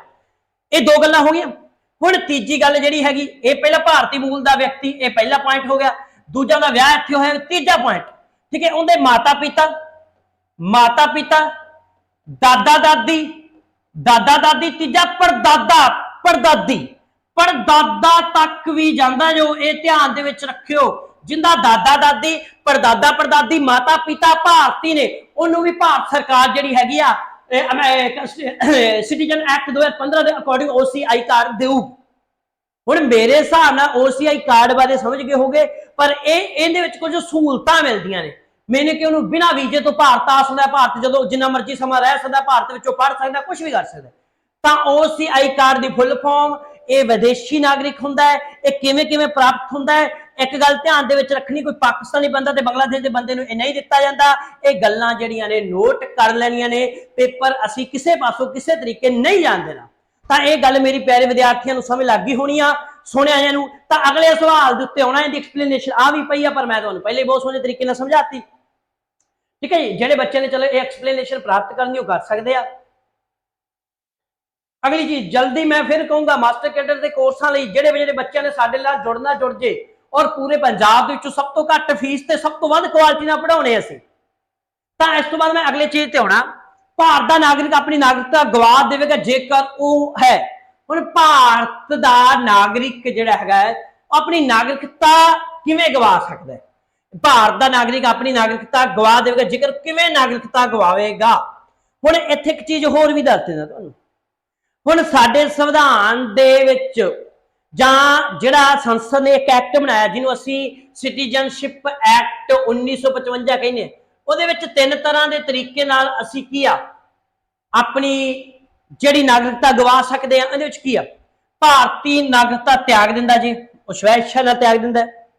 सही हो सकता है, अपनी मर्जी ना किसी होर देश की नागरिकता हासिल कर दिंदा है, ये भी किते ना किते मन्निया जाए, किसी होर देश के नागरिक का विआह करता है, ये भी मन्निया जा सकता है, सरकार की आलोचना करता है। वेखो तुसीं सवाल कितना प्यारा है, हुण सरकार की आलोचना तो हर कोई कहता है मोदी ऐ मोदी ऐ मोदी ऐ मोदी ऐ, तो इत्थे साडी कोई नागरिकता थोड़ा खोई जाऊगी, ठीक है। कोई कहता भगवंत मान है तो सरकार की आलोचना जो है वो ऐड नहीं हुआ। हाँ आ चीज़ां जरूर ने, कोई व्यक्ति कहना मतलब भारत की नागरिकता त्याग दिंदा है, वो किसी होर देश की क्यों इन्हू कहते स्वै इच्छा नाल नागरिकता त्यागदा है, वो किसी होर देश की नागरिकता जो हासिल कर दिंदा, जिवें कि अजकल पंजाब के मुंडे या गुजरात के बंदे ज्यादा सी अपने पंजाबियों की गल करिए, अपना करेज या कनेडा की नागरिकता प्राप्त करना, आस्ट्रेलिया की नागरिकता प्राप्त करना, तो जो असं उत्थों की नागरिकता प्राप्त करांगे तो ऐटोमैटिकली असीं अपनी जी इंडिया की इंडियन सिटीजनशिप आ खो लांगे, ठीक है। जां असीं किसी कनेडा की कुड़ी नाल विआह करवा लीए, ये भी काफी फिल्मां च वेंदे ना, कंट्रैक्ट मैरिज हुंदियां ने, कनेडा की किसी सिटीजनशिप नाल विआह कराओ, उत्थों की सिटीजनशिप लो, जो तुसीं उत्थों की सिटीजनशिप लोगे तो भारतीय नागरिकता जिहड़ी आ वो खोली जाऊगी, ठीक है। वैसे इहदे विच एक छोटा जिहा मेरा जिहड़ी डॉट आ, डॉट यह आ मेरे प्यारे बच्चों कि असीं भारतीय किसी भी देश की नागरिकता नाल विआह कराउने, उस समय यकदम साडी नागरिकता नहीं खोई जाती, साडी जिहड़ी नागरिकता खोई जाती है जदों असीं उत्थे महिला नाल विआह कराउण तो बाद असीं उत्थे जाके असीं रजिस्ट्रेशन करा के नागरिकता कनेडा की प्राप्त की अर्जी लाउने, नागरिकता मिल जाती फिर खोई जाती। तो फिर मौजूदा समय के जिहड़ी ऑप्शन ने मेरे प्यारे बच्चों दो रहणगियां, एक ते दो जिथे सही आ, बी ऑप्शन सॉरी वैसे इन्होंने सी ऑप्शन कही है, पर मैं एक चीज डॉट है, किसी होर देश के नागरिक ना विआह मतलब आप किसी होर देश की नागरिकता ना विआह करा लें, उससे दिन साडी नागरिकता जिहड़ी आ वो नहीं खोई जाती, थोड़ा जिहा डॉट आ, असीं इहदे च भी देख लैंदे हां।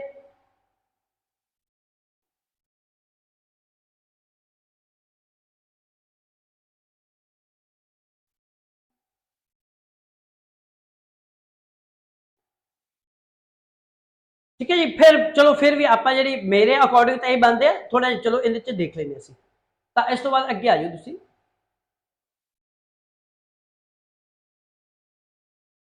हाँ 6वां नंबर क्वेश्चन वो कहता कि हेठ लिखिया विच गौर करो, धारा 371 ए 371 ए जे धारा नहीं कहने इहनूं असीं आर्टिकल शब्द लिख सकते, आर्टिकल 371 ए ते 371, ठीक है। असीं गल करिए ए तक 71 आई तक पाई गई खेतरी मंगां नूं पूरा करने लई भारत दा संविधान नागालैंड, असम, मणिपुर, आंध्र प्रदेश, सिक्किम, मिजोरम, अरुणाचल प्रदेश और गोवा है।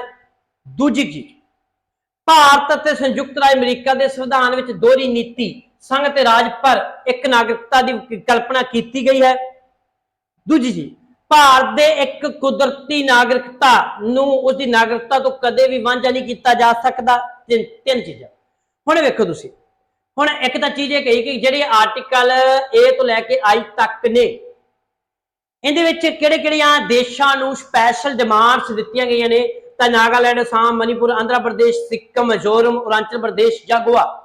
पहली चीज ये है, इन्हें चो सही या गलत वेखना है। दूजी गल जिहड़ा constitution of India and United nation of America हैगा ये dual policy they which the union and इहदे विच की बट ए सिंगल सिटीजनशिप कि ये वैसे तो यूनियन स्टेट्स ने पर की इन्हां कोल सिटीजनशिप सिंगल है, ये गल होगी। तीजी गल नैचुरलाइजेशन सिटीजनशिप जिन्होंने दित्ती जाती है कदे भी जिहड़ी हैगी है सिटीजनशिप खोई नहीं जा सकती। हुण इहदा आंसर तुसीं वेखो 6वें नंबर का जिहड़ा है वो डी ऑप्शन सही है। पहली गल तो तुसीं आ वेखो, मान लो नैचुरलाइजेशन के नाल असीं जदों किसी नूं नागरिकता दिंदे हां, नैचुरलाइजेशन नाल नागरिकता किवें मिलदी मैं हुणे समझा के हटिया कि उहदे कोल कदे नहीं खोई जाती, बिल्कुल खोई जा सकती। मान लो नैचुरलाइजेशन नाल नागरिकता किसी नूं प्राप्त मिल गई, वो त्याग दे स्वै इच्छा दे जां संविधान दे उल्ट बोले, तीन तरीके जिहड़े हैगे उस तरीके नाल खो सकते हैं, किसी दी भी नागरिकता असीं खो सकते हैं। साडा असीं नहीं खो सकते, साडी पार्लीमेंट साडे एक्ट कानून खोंदे आ, तां इह क्वेश्चन सेंस ही नहीं बनदी।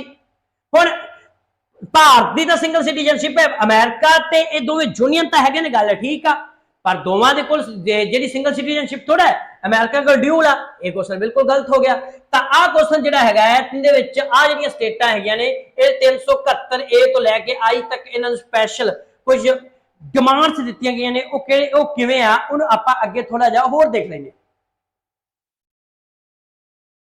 ठीक है, उहदे विच असीं वेख लैंदे आ जिवें कि नागालैंड असम, मणिपुर, आंध्र प्रदेश, सिक्किम, मिजोरम, अरुणाचल प्रदेश ਅਤੇ ਗੋਆ ਦੀਆਂ ਖੇਤਰੀ ਮੰਗਾਂ ਨੂੰ ਪੂਰਾ ਕਰਨ ਲਈ ਧਾਰਾ A ਤੋਂ I ਨੂੰ ਭਾਰਤ ਦੇ ਸੰਵਿਧਾਨ ਵਿੱਚ ਸ਼ਾਮਲ ਕੀਤਾ ਗਿਆ ਤੇ ਇਹ ਗੱਲ ਜਿਹੜੀ ਹੈਗੀ ਆ ਬਿਲਕੁਲ ਇਹਨਾਂ ਨੂੰ ਕੁਝ ਜਿਹੜੇ ਨੇ ਇਹ ਸਪੈਸ਼ਲ ਪ੍ਰਾਵਧਾਨ ਇਹਦੇ ਵਿੱਚ ਦਿੱਤੇ ਗਏ ਨੇ। ਇਹ ਗੱਲ ਧਿਆਨ ਦੇ ਵਿੱਚ ਤੁਸੀਂ ਰੱਖ ਲੈਣੀ ਆ। ਤਾਂ ਇਹਦੇ ਵਿੱਚ ਡੀ ਆਪਸ਼ਨ ਜਿਹੜੀ ਹੈਗੀ ਆ ਓਨਲੀ A ਜਿਹੜਾ ਮੇਰੇ ਪਿਆਰੇ ਬੱਚਿਓ ਉਹ ਸਹੀ ਰਹੂਗਾ। ਡੀ ਆਪਸ਼ਨ ਜਿਹੜੀ ਹੈ ਸਹੀ ਰਹੂਗੀ। ਆ ਦੋਵੇਂ ਗਲਤ ਰਹਿਣਗੇ, ਕਿਉਂ ਗਲਤ ਹੋਏ ਉਹ ਤੁਹਾਨੂੰ ਮੈਂ ਦੱਸਦਾ। ਹੁਣ ਅਗਲੇ ਸਵਾਲ ਤੇ ਹੁੰਦੇ ਅਸੀਂ 7ਵੇਂ ਨੰਬਰ ਸਵਾਲ ਤੇ। ਹੁਣ 7ਵਾਂ ਨੰਬਰ ਸਵਾਲ ਜਿਹੜਾ ਮੇਰੇ ਪਿਆਰੇ ਬੱਚਿਓ ਉਹ ਤੁਹਾਨੂੰ ਕੀ ਕਹਿੰਦਾ? 7ਵਾਂ ਨੰਬਰ ਸਵਾਲ ਸਭ ਤੋਂ ਪਹਿਲੀ ਗੱਲ ਕਿ ਡੋਲ ਸਿਟੀਜ਼ਨਸ਼ਿਪ ਦੋਹਰੀ ਨਾਗਰਿਕਤਾ ਨੀਤੀ ਨੂੰ ਕੌਣ ਸਵੀਕਾਰ ਕਰਦਾ ਹੈ? ਹੁਣ ਜਿਹੜੀ ਦੋਹਰੀ ਨਾਗਰਿਕਤਾ ਹੈ ਇਹ ਕਿਹੜਾ ਦੇਸ਼ ਜਿਹੜਾ ਹੈ ਇਹਨੂੰ ਸਵੀਕਾਰ ਕਰਦਾ ਹੈ? ਤਾਂ ਦੋਹਰੀ ਨਾਗਰਿਕਤਾ ਤੁਹਾਨੂੰ ਸਾਰੇ ਪਿਆਰੇ ਬੱਚਿਓ ਸਭ ਨੂੰ ਪਤਾ ਹੈ ਕਿ ਜਿਹੜੀ USA ਆ ਇਹ ਦੋਹਰੀ ਨਾਗਰਿਕਤਾ ਜਿਹੜੀ ਆ ਇੱਥੇ ਹੈਗੀ ਆ। ਇੱਥੇ ਜਿਹੜੀ ਡਿਊਲ ਸਿਟੀਜ਼ਨਸ਼ਿਪ ਚੱਲਦੀ ਆ। ਭਾਰਤ ਜਿਹੜਾ ਸਾਡਾ ਸਿੰਗਲ ਸਿਟੀਜ਼ਨਸ਼ਿਪ ਆ, ਪਿਆਰਾ ਜਿਹਾ ਕੁਐਸਚਨ ਆ, ਤੁਹਾਨੂੰ ਸਮਝ ਲੱਗ ਗਿਆ ਹੋਣਾ। ਤਾਂ ਇਹਦੇ ਵਿੱਚ ਕੋਈ ਬਹੁਤੀ ਵੱਡੀ ਚੀਜ਼ ਨਹੀਂ ਜਾਂਦੀ। ਹੁਣ ਵੇਖੋ ਹੇਠ ਲਿਖੇ ਵਿੱਚ ਕੌਣ ਨਾਗਰਿਕਤਾ ਦੀ ਪ੍ਰਾਪਤੀ ਦੀਆਂ ਸ਼ਰਤਾਂ ਦਾ ਨਿਰਧਾਰਤ ਕਰਨ ਤੇ ਸਮਰੱਥ ਆ?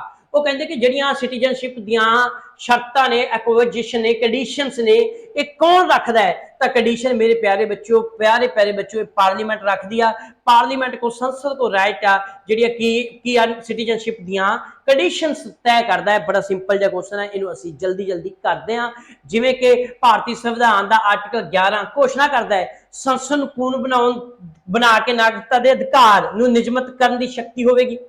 ਇਹ ਸ਼ਕਤੀ ਦੀ ਵਰਤੋਂ ਕਰਕੇ ਸੰਸਦ ਨੇ ਨਾਗਰਿਕਤਾ ਕਾਨੂੰਨ 1955 ਲਾਗੂ ਕੀਤਾ, ਜਿਹਦੇ ਵਿੱਚ ਅਸੀਂ ਨਾਗਰਿਕਤਾ ਦੇਣ ਤੇ ਖਤਮ ਕਰਨ ਦੇ ਉਪੰਧ ਨੇ। ਕੇਂਦਰ ਸਰਕਾਰ ਨੇ ਸਿਟੀਜ਼ਨ ਐਕਟ 1955 ਦੇ ਆਰਟੀਕਲ 18 ਤਹਿਤ ਆਪਣੀ ਸ਼ਰਤ ਦੀ ਵਰਤੋਂ ਕਰਦੇ ਹੋਏ ਨਾਗਰਿਕਤਾ ਸੋਧ 2009 ਵੀ ਬਣਾਇਆ ਸੀ। ਤਾਂ ਇਸ ਤੋਂ ਬਾਅਦ ਅੱਗੇ ਆਇਓ ਤੁਸੀਂ।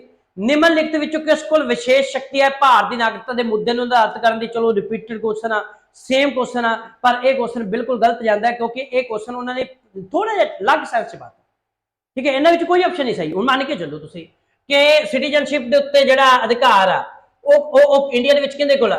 ਕੋਰਟ ਕੋਲ ਬਿਲਕੁਲ ਨਹੀਂ, ਪ੍ਰੈਜ਼ੀਡੈਂਟ ਕੋਲ ਵੀ ਨਹੀਂ ਹੈਗਾ, ਸਟੇਟ ਗਵਰਨਮੈਂਟ ਕੋਲ ਵੀ ਨਹੀਂ ਹੈਗਾ, ਸੈਂਟਰਲ ਗਵਰਨਮੈਂਟ ਕੋਲ ਵੀ ਨਹੀਂ ਹੈਗਾ, ਕੱਲੀ ਲੋਕ ਸਭਾ ਕੋਲ ਵੀ ਨਹੀਂ ਹੈਗਾ। ਇੱਥੇ ਪਲੱਸ ਰਾਜ ਸਭਾ ਲਿਖਣੀ ਸੀ। ਜਾਂ ਅਸੀਂ ਗੱਲ ਕਰੀਏ ਇੱਥੇ ਅਸੀਂ ਪਲੱਸ ਸ਼ਬਦ ਜਿਹੜਾ ਹੈਗਾ ਉਹ ਸੰਸਦ ਵਰਤਾਂਗੇ, ਕੱਲਾ ਲੋਕ ਸਭਾ ਵੀ ਸ਼ਬਦ ਆ ਜੇ ਉਹ ਵੀ ਅਸੀਂ ਠੀਕ ਨਹੀਂ ਮੰਨਾਂਗੇ। ਇਹ ਸਾਰੀਆਂ ਆਪਸ਼ਨਾਂ ਜਿਹੜੀਆਂ ਨੇ ਇਹ ਗਲਤ ਪਾਈਆਂ। ਅਗਲੀ ਗੱਲ, ਨਾਗਰਿਕਤਾ ਕਾਨੂੰਨ 1955 ਤਹਿਤ ਭਾਰਤ ਦੇ ਮੂਲ ਵਿਅਕਤੀ ਨੂੰ ਭਾਰਤ ਦਾ ਨਾਗਰਿਕ ਬਣਨ ਲਈ ਕਿੰਨੇ ਸਾਲ ਭਾਰਤ ਵਿੱਚ ਰਹਿਣ ਦੀ ਲੋੜ ਆ?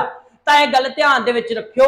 ਸਿਟੀਜ਼ਨਸ਼ਿਪ ਐਕਟ 1955 ਤਹਿਤ ਭਾਰਤ ਨੇ ਭਾਰਤ ਦੇ ਵਿੱਚ ਰਹਿਣ ਲਈ ਜਿਹੜਾ ਉਹਨੂੰ ਹੈਗਾ ਅਧਿਕਾਰ, ਠੀਕ ਹੈ ਜੀ।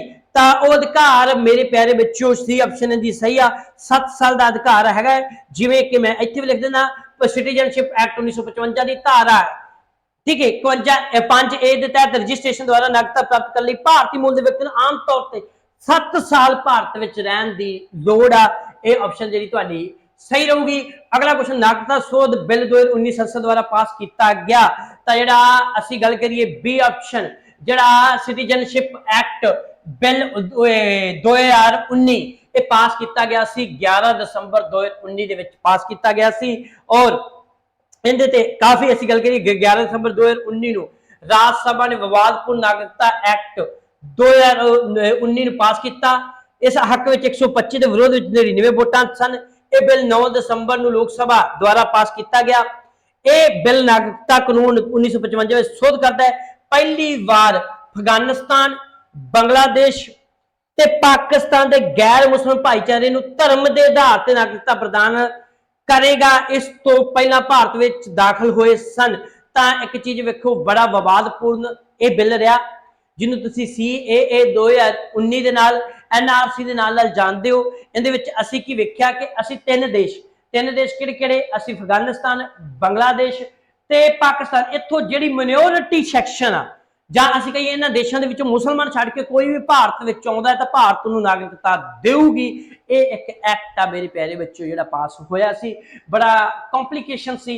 ਇਹ ਐਕਟ ਜਿਹੜਾ ਮੇਰੇ ਪਿਆਰੇ ਬੱਚਿਓ 11 ਦਸੰਬਰ 2020 ਦੇ ਵਿੱਚ ਪਾਸ ਹੋ ਕੇ ਆਇਆ ਸੀ। ਇਸ ਤੋਂ ਬਾਅਦ ਮੈਂ ਅਗਲੇ ਸਵਾਲ ਦੇ ਵਿੱਚ ਆਉਣਾ। 12ਵੇਂ ਸਵਾਲ ਦੇ ਵਿੱਚ ਕਹਿੰਦੇ ਕਿ ਭਾਰਤ ਦੇ ਸੰਦਰਭ ਵਿੱਚ ਹੇਠ ਲਿਖੇ ਕਥਨਾਂ ਤੇ ਵਿਚਾਰ ਕਰੋ। ਕਹਿੰਦੇ ਕਿ ਇਹ ਥੱਲੜੀਆਂ ਸਟੇਟਮੈਂਟ ਤੇ ਕੁਝ ਵਿਚਾਰ ਕਰੋ। ਪਹਿਲਾ ਗੱਲ, ਇੱਥੇ ਸਿਰਫ ਇੱਕ ਨਾਗਰਿਕਤਾ ਤੇ ਇੱਕ ਨਿਵਾਸ ਹੈਗਾ, ਇਹ ਗੱਲ। ਦੂਜੀ ਗੱਲ, ਇੱਕ ਨਾਗਰਿਕ ਕੇਵਲ ਜਨਮ ਦੇ ਦੁਆਰਾ ਹੀ ਰਾਜ ਦਾ ਮੁਖੀ ਬਣ ਸਕਦਾ ਹੈ, ਦੋ ਗੱਲਾਂ। ਇੱਕ ਵਾਰ ਨਾਗਰਿਕਤਾ ਪ੍ਰਾਪਤ ਕਰਨ ਵਾਲੇ ਵਿਦੇਸ਼ੀ ਨੂੰ ਕਿਸੇ ਵੀ ਸਥਿਤੀ ਵਿੱਚ ਇਸ ਤੋਂ ਵਾਂਝਾ ਨਹੀਂ ਕੀਤਾ ਜਾ ਸਕਦਾ। ਤਿੰਨ ਚੀਜ਼ਾਂ ਵੇਖੋ ਤੁਸੀਂ, ਬੜਾ ਸਿੰਪਲ ਜਿਹਾ ਕੁਐਸਚਨ ਆ ਜਿਹੜਾ ਇਹ ਹੈਗਾ। ਪਹਿਲੀ ਗੱਲ ਤਾਂ ਇੱਥੇ ਸਿਰਫ ਇੱਕ ਨਾਗਰਿਕਤਾ ਤੇ ਇੱਕ ਨਿਵਾਸ ਆ, ਇਹ ਤਾਂ ਬਿਲਕੁਲ ਕਲੀਅਰ ਕਿ ਓਨਲੀ ਵਨ ਸਿਟੀਜ਼ਨਸ਼ਿਪ ਆ ਭਾਰਤ ਵਿੱਚ। ਇਹ ਕੁਐਸਚਨ ਬਿਲਕੁਲ ਇਹ ਸਹੀ ਆ।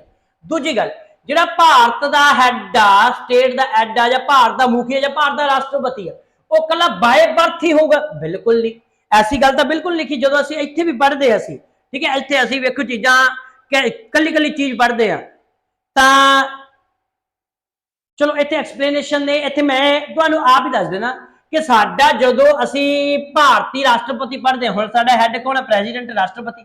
ਹੁਣ ਰਾਸ਼ਟਰਪਤੀ ਕੋਲ ਕੀ ਆ? ਭਾਰਤ ਦੀ ਨਾਗਰਿਕਤਾ ਹੋਣੀ ਚਾਹੀਦੀ। ਭਾਰਤ ਦੀ ਨਾਗਰਿਕਤਾ ਹੋਵੇ, ਉਹ ਭਾਵੇਂ ਬਾਏ ਬਰਥ ਹੋਵੇ, ਕਿਵੇਂ ਮਰਜ਼ੀ ਹੋਵੇ, ਉਹਦੇ ਕੋਲ ਜਿਵੇਂ ਦੀ ਵੀ ਨਾਗਰਿਕਤਾ ਹੈਗੀ, ਨਾਗਰਿਕਤਾ ਹੋਣੀ ਜ਼ਰੂਰੀ ਹੈ। ਪਰ ਅਮਰੀਕਾ ਵਿੱਚ ਉਲਟ ਸੀਨ ਆ। ਅਮਰੀਕਾ ਵਿੱਚ ਉਹਦੇ ਕੋਲ, ਉਹ ਜੰਮਿਆ ਵੀ ਅਮਰੀਕਾ ਦਾ ਹੋਣਾ ਚਾਹੀਦਾ। ਭਾਰਤ ਵਿੱਚ ਐਸੀ ਕੋਈ ਸੀਨ ਨਹੀਂ, ਉਹ ਜੰਮਿਆ ਕਿੱਥੋਂ ਦਾ ਮਰਜ਼ੀ ਹੋਵੇ, ਪਰ ਉਹਦੇ ਕੋਲ ਸਿਟੀਜ਼ਨਸ਼ਿਪ ਕਿੰਦੀ ਹੋਵੇ? ਭਾਰਤ ਦੀ ਹੋਵੇ। ਇਹ ਗੱਲ ਕੰਡੀਸ਼ਨ ਜਿਹੜੀ ਹੈਗੀ ਆ ਲਾਗੂ ਹੁੰਦੀ, ਇਸ ਕਰਕੇ ਇਹ ਗਲਤ ਜਾਂਦਾ ਹੈ। ਦੂਜੀ ਗੱਲ, ਕਿਸੇ ਫੋਰਨਰ ਨੂੰ ਅਸੀਂ ਇੱਕ ਵਾਰ ਦੇ ਦਿੱਤਾ, ਦੁਬਾਰਾ ਅਸੀਂ ਖੋ ਹੀ ਨਹੀਂ ਸਕਦੇ। ਅਗਰ ਉਹ ਫੋਰਨਰ ਨੂੰ ਇੱਕ ਵਾਰ ਅਸੀਂ ਸਿਟੀਜ਼ਨਸ਼ਿਪ ਦੇਤੀ, ਜੇ ਖਰਾਬ ਕਰਦਾ ਤਾਂ ਖੋਵਾਂਗੇ। ਜਾਂ ਜਿਹੜੀ ਉਹ ਤਿੰਨ ਤਰ੍ਹਾਂ ਦੀ ਬਰਖਾਸਤ ਕਰਨ ਦੀ ਪਾਵਰ ਆ, ਉਹ ਤਾਂ ਵਰਤੇਵੇਗੀ। ਤਾਂ ਇਸੇ ਕਰਕੇ ਜਿਹੜੀ ਇਹ ਸਟੇਟਮੈਂਟ ਵੀ ਗਲਤ ਹੈ। ਓਨਲੀ ਇਹ ਸਹੀ ਆ ਮੇਰੇ ਪਿਆਰੇ ਬੱਚਿਓ, ਇਹ ਆਪਸ਼ਨ ਸਹੀ ਆ। ਤਾਂ ਇਸੇ ਤਰ੍ਹਾਂ ਮੇਰੇ ਪਿਆਰੇ ਬੱਚਿਓ, ਇਹ ਮੈਂ ਸਵਾਲ ਤੁਹਾਡੇ ਸਾਹਮਣੇ ਲਿਆਉਂਦਾ ਰਹੂੰਗਾ। ਅਗਲਾ ਚੈਪਟਰ ਫੰਡਾਮੈਂਟਲ ਰਾਈਟ ਵੀ ਲੈ ਕੇ ਆਉਂਗਾ। ਕਲਾਸ ਵਧੀਆ ਲੱਗੇ ਇਹਨੂੰ ਵੱਧ ਤੋਂ ਵੱਧ ਸ਼ੇਅਰ ਕਰੋ, ਲਾਈਕ ਕਰੋ, ਕਮੈਂਟ ਕਰੋ, ਜਿਹਦੇ ਕਰਕੇ ਮੈਂ ਪੂਰੇ ਜੋਸ਼ ਦੇ ਨਾਲ ਜਿਹੜੀਆਂ ਕਲਾਸਾਂ ਨੇ ਬਣਾਉਂਦਾ ਰਹੂੰ।